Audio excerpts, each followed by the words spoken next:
Good afternoon. In our last video, we spoke about the analogy between state and soul. And so I just want to recapitulate some of that. At 435a, Socrates notes so a just man won't differ at all from a just city with respect to the form of justice, but will be just like it. And then with regard to the ground of this analogy between state and soul, very importantly, and I didn't speak about the actual location of this. Now at 435e, Socrates tells us about the ground of this analogy, and we spoke a little bit about the ground of the analogy in my last video, but I want you to see where in the text this is spoken of. And there Socrates notes, well, isn't it absolutely necessary for us to agree to this much? That the very same kinds of things and conditions exist in each one of us as exist in the city. After all, where else would they come from? You see, it would be ridiculous for anyone to think that spiritedness did not come to be in cities from the private individuals who are reputed to have this quality, such as the Thracians, Scythians, and others who live to the north of us. Or that the same is not true of the love of learning, which is mostly associated with our part of the world, or the love of money, which is said to be found not least among the Phoenicians and Egyptians. So the idea then is if you have parts or groups in the city, such as the producers or the auxiliaries or the leaders, those parts, those groups of people in the city belong to those groups in virtue of, again, the dominant desire that is within their soul. So we find then that the souls, that it is within the soul itself of the individuals that we must begin to look for kinds of desires. Now, it is in the context of this analogy and this move to the soul of the individual that we're going to begin to see the argument for the idea that the soul has parts. And so we need to look at the beginning of the argument over at 436c. And here it is asked, is it possible for the same thing at the same time and in the same respect to be standing still and moving? So the idea is that we cannot ascribe contradictory predicates to the same thing in the same respect at the same time. So again, we can't say that an individual is both standing still and moving at the same time unless we make a qualification. So perhaps the individual is standing in one place and his arms are moving. But this is different, it's in different respects, right, that the individual is standing still and moving. So the argument here is let's come to a more precise agreement in order to avoid disputes later on. You see, if anyone said of a person who is standing still but moving his hands and head that the same thing is moving and standing still, we would not consider, I imagine, that he should say that, but that rather in one respect the person is standing still while in another he is moving. Isn't that so? So we can make sense of the idea of the person standing still and moving by qualifying what is going on.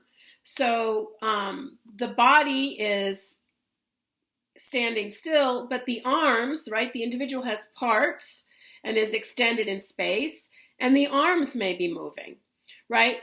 But there you're not talking about contradictory predicates in the same respect at the same time, but you're making a distinction that there are parts. And so one part is doing one thing and another part is doing this, the opposite. And the same is true with regard to the top. The top spins, but the axis stays in the same place, but we've made a distinction in terms of the parts of the thing. So what Socrates wants to do here then is to say that if there are contradictory movements within the soul of an individual, we can only make sense of those contradictory movements within the soul of the individual if we attribute parts to that soul.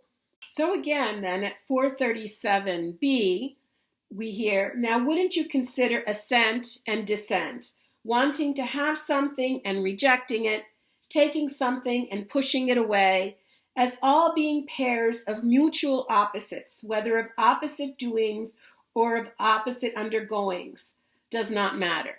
So again, the issue here is going to be the fact that an individual can have contradictory desires. How is that possible?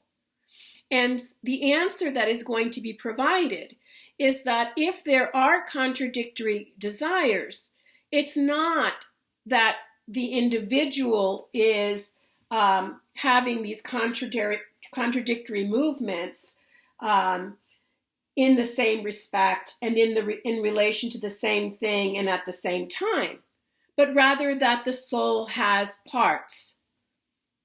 So we have the situation of an individual who has an appetite for something, but another part of the soul draws him back or her back and tells him, no, this is not a good desire. So even though you're attracted and you want to do this thing, you want to eat the cookie with 500 calories, there's another part of you that says, no, don't do it. This is not a good thing, and which draws the soul back, right? So he's beginning to talk about this idea of the desires, and we find this here where he says at 437b, what about thirst, hunger, and appetites as a whole, and also wishing and willing? Would you include all of them somewhere among the kinds of things we just mentioned? For example, wouldn't you say that the soul of someone who has an appetite wants the thing for which it has an appetite and draws toward itself what it wishes to have, and in addition, that insofar as his soul wishes something to be given to it, it nods assent to itself as if in answer to a question and strives to its attainment? And then we're talking about not willing, not wishing. Wouldn't we include them among the very opposite cases in which the soul pushes and drives things away from itself?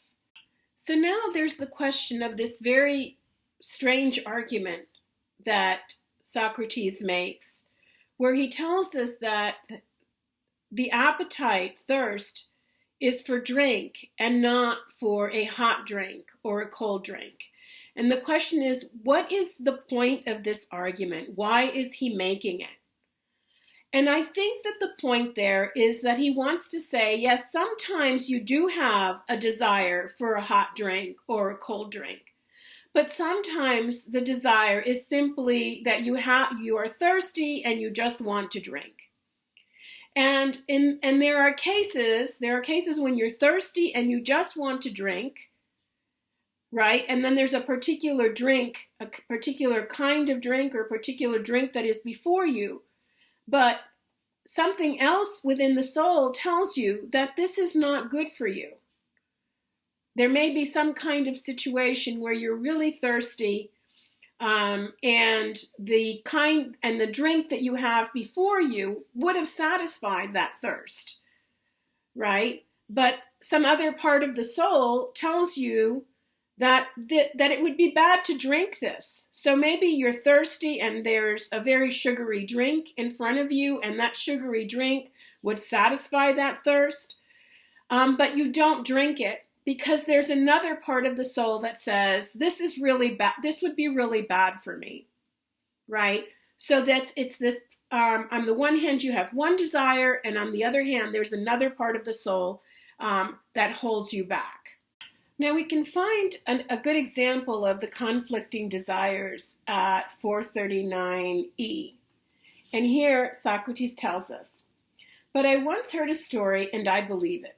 Leontius, the son of Aglion, was going up from the from the Piraeus along the outside of the north wall when he saw some corpses with the public executioner nearby. He had an appetitive desire to look at them, but at the same time he was disgusted and turned himself away. For a while he struggled and put his hand over his eyes, but finally, mastered by his appetite, he opened his eyes wide and rushed towards the corpses, saying, "Look for yourselves, you evil wretches. Take your fill of the beautiful sight." So again, here you have a story where he knows that he shouldn't be looking at these disgusting corpses, but there's something inside him that wants to look at them. And there's a struggle in the soul. There's a struggle of desires, right? And finally, the lower desire, this appetitive desire to take his fill of the corpses wins over. So, and commenting on this, Socrates notes, "And don't we often notice on other occasions that when appetite forces someone contrary to his rational calculation, he reproaches himself and feels anger at the thing in him that is doing the forcing. And just as if there were two warring factions, such a person's spirit becomes the ally of his reason. But spirit partnering the appetites to do what reason has decided should not be done. I do not imagine you would say that you had ever seen that either in yourself or in anyone else." At any rate, the point here is again that you have these conflicting desires. And as we shall see, what Socrates is going to do here is he's going to make an argument that there are three fundamental kinds of desires that can be in conflict with one another. Now let's look at the three parts of the soul as they are described by Plato. The first we can look at is what he calls the appetitive part. And here we have all of the desires related to the needs and pleasures of the body. These would be for drink, for food, for sex. These are all going to be desires closely related to our animality. It is the largest part of the soul. And these desires are all irrational desires. What do we mean when we say that they are irrational desires? What we mean by that is that these are needs and drives. They're very difficult to control. So if you are hungry, that is not something that you can change, right? They just are desires that have to do with your embodiment. Or if you're thirsty, you can't just tell yourself, I'm not going to be thirsty. Maybe you can stop yourself from drinking a particular kind of drink, but you cannot stop yourself from actually having that desire. Also, the desire for sex, for instance. Again, these are all desires that just have to do with the fact that we are physically embodied beings, and as such, they, again, are drives. They are irrational. Now, the next part of the soul, the second part of the soul, is the honor-loving part, or the spirited part of the soul. This is has to do with all of those desires having to do their desires for honor, for glory, and for recognition from others. So this has to do with our sociality. And because we're social beings, we want recognition from others. He also calls it the seat of anger. And again, this is the part of the soul that is capable of what we call true belief. So we may have beliefs that actually wind up being true, and perhaps we have those true beliefs insofar as we are social beings and have been inculcated with social beliefs. Perhaps, for instance, patriotic fervor and so forth. They're just feelings that arise from are being these kinds of social beings. But with the issue with beliefs, of course, is that while they may be true beliefs, you may have true beliefs, they remain beliefs if you cannot give a rational account of why you believe something. Okay, so this is that part of the soul that corresponds to the auxiliaries. And remember that the auxiliaries are capable of absorbing beliefs like a die. And that is part of what it is about us as we're social animals, that we just sort of absorb the beliefs of our society without even thinking. There's so many things we believe, so many opinions that we have, just because we are members of a particular society. Now, this part of the soul also cares about defending the group to which the individual belongs. And again, its main concern is going to be recognition from the group. The last and smallest part of the soul is the reason-loving part. This is the desire to understand, the desire to have knowledge. So it is the love of reason. It is discursive and deliberative. That is, it reasons to knowledge. So this last part of the soul, the reason-loving part, is going to be that part of the soul that strives to give a critical account of why it is that we believe that something is the case. Remember that when I was talking about this in the symposium, I mentioned that knowledge is justified true belief. So the spirited part of the soul, the honor-loving part of the soul, is only going to be able to have, at best, true beliefs. You believe something because those in your group believe it and you identify with the group, but you give no justification for why you believe something. The wisdom-loving part is going to think critically. It's going to try to give an account of why we should believe something. So it tries to justify the beliefs, give some kind of, again, rational account. And that is the way in which it is going to be deliberative and discursive. This is the part of the soul that is going to be gazing upon the forms, so to speak. It is the part of the soul that is going to be in touch with true realities. The other parts of the soul are not in touch with true realities in the way that the reason-loving part is. It can grasp what is good and what is the form of the good and what everything else is for. Now, importantly, the reason-loving part of the soul has a double function.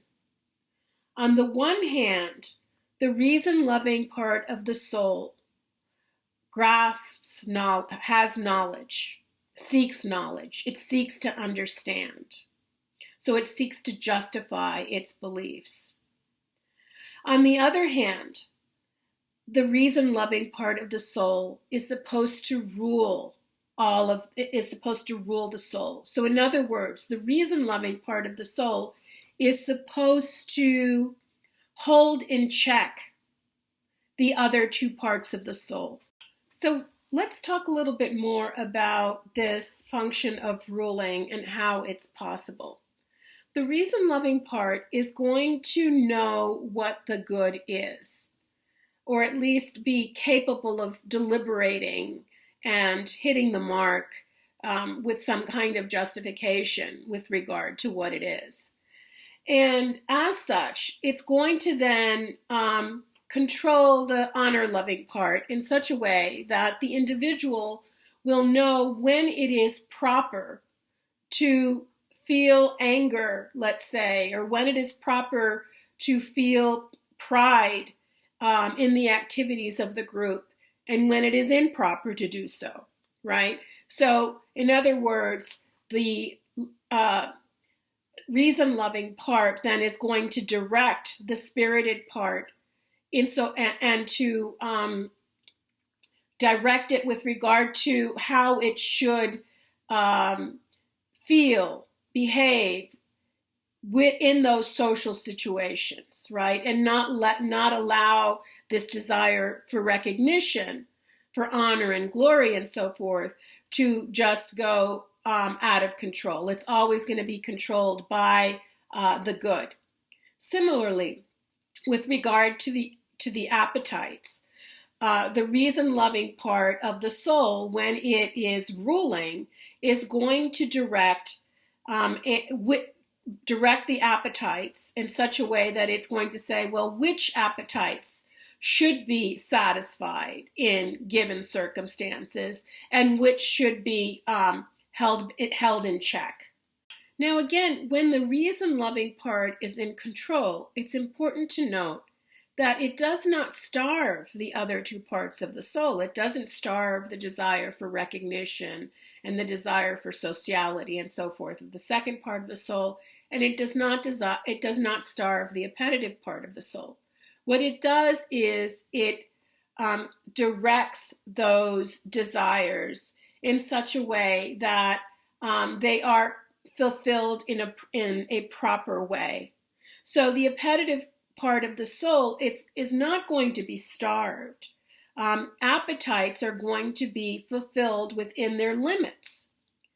And again, the desire for recognition, or the desire to be for honor and glory, the recognition from others in your society or in your group, you're allowed to have that, right? So the second part of the soul, the spirited part of the soul, will get its due.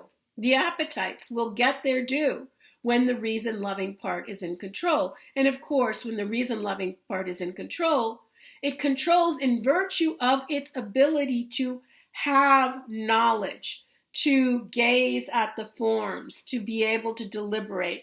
That's why it is able to then control the other two parts of the soul. It has some sense of what it is that is really good and can direct the other two parts of the soul to that good. Now, just as with regard to the city, what makes the city just is each part doing its own work, the same is true of the soul. What makes the soul just is each part of the soul doing its own work, and therefore also, because the reason-loving part is in control, getting its due. So let's see what Socrates says to us at 441d. And in truth, justice is, it seems, something of this sort. Yet it is not concerned with someone's doing his own job on the outside.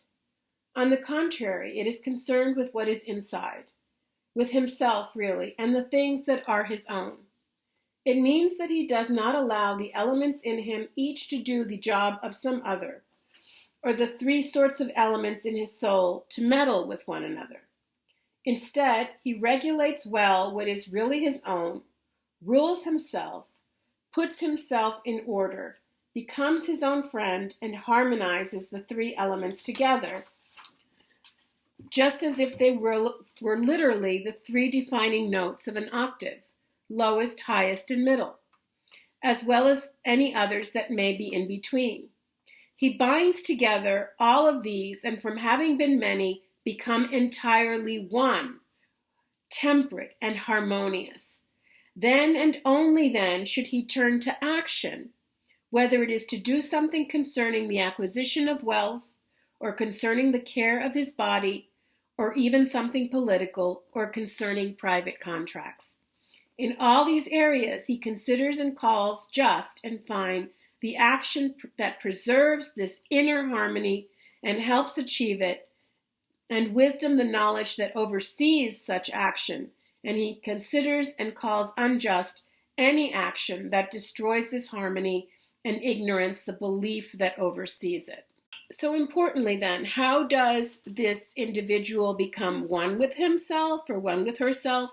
It is through the rulership of the wisdom-loving part that binds all the desires together and brings all of them in such a way that only those desires that are furthering the good of the individual are allowed to be expressed, right? And so that's how they're all harmonized, they're all brought together. Each part of the soul is going to get its due, and that is through, again, the leadership of the reason-loving part. Notice as well that what is important here is that it is only when the individual's desires have been organized through the leadership of the wisdom-loving part that the individual should then turn to outer action. What then again is justice in the soul? Justice in the soul is that each part exercises its proper function and each part receives its due. Now, what is disorder in the soul? We have disorder in the soul when either the appetitive or the spirited part has taken control and enslaved the reason-loving part. Now, what do we mean by that? Suppose that we want to say that the spirited loving part of an individual has taken control. So what happens here is that an individual allows his or her desire for social recognition to be the driving desire.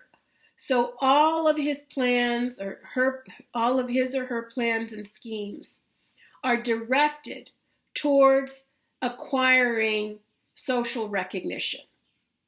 And the reason-loving part is starved in the sense that reason is no longer deliberating, it's no longer seeking what is the good in itself, but rather is enslaved. Here reason then is simply used in order to find ways in order for the individual to achieve that social recognition. So the individual is then just thinking about, oh, how can I become a social influencer? What are the best ways to become that and to be recognized by everybody?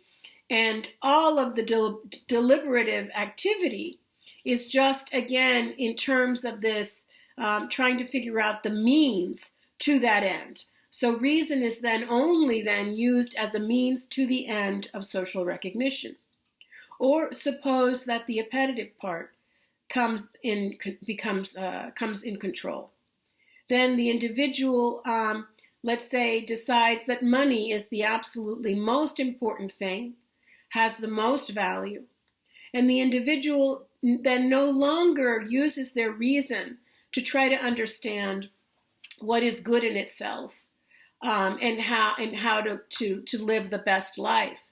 Instead, the individual has made the decision that money is the most important thing. Money is what's going to make him or her happy.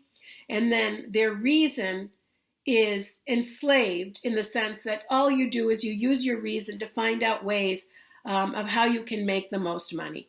You just use your reason to figure out the best means to the end that is already determined, that by appetite. So appetite determines the end of making a great deal of money, and then reason is just used in order to figure out, what is the best way to achieve that goal. And that's what we mean by reason becoming the slave of the passions. Now, importantly, when the reason-loving part is enslaved, it cannot get its fill of true realities. It's blocked. It's just, only has this function of seeking the means to pre-established ends that have been determined by the other parts of the soul. And because reason is not getting its fill of true realities, the soul is going to be starved. And so there's a sense in which what happens, the soul is starved, and then it feels starved, and then wants to get more and more things to fill it up, which they never fill it up. So the individual is like No Face in Spirited Away, who, if you remember, needs to, just eats more and more and more things. And the more things that he eats and the bigger he gets, the more things he needs to eat because he's not satisfied.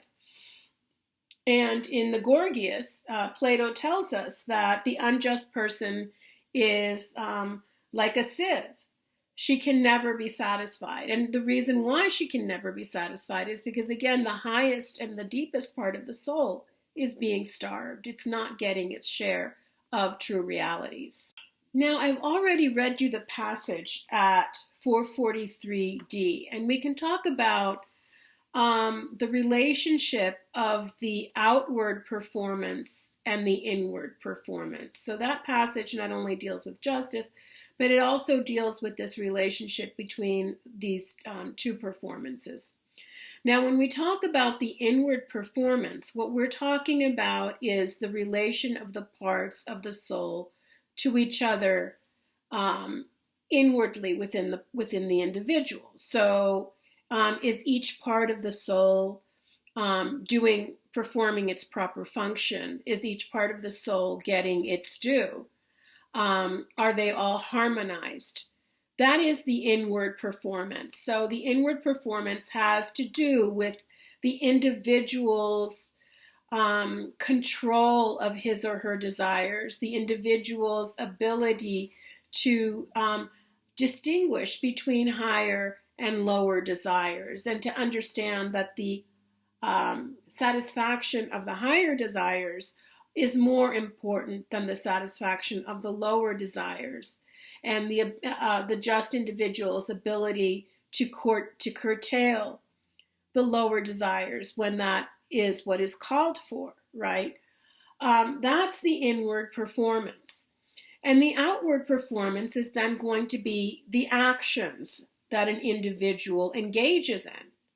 So the idea here is that if we're going to talk about justice, we need first and foremost to talk about justice in the soul.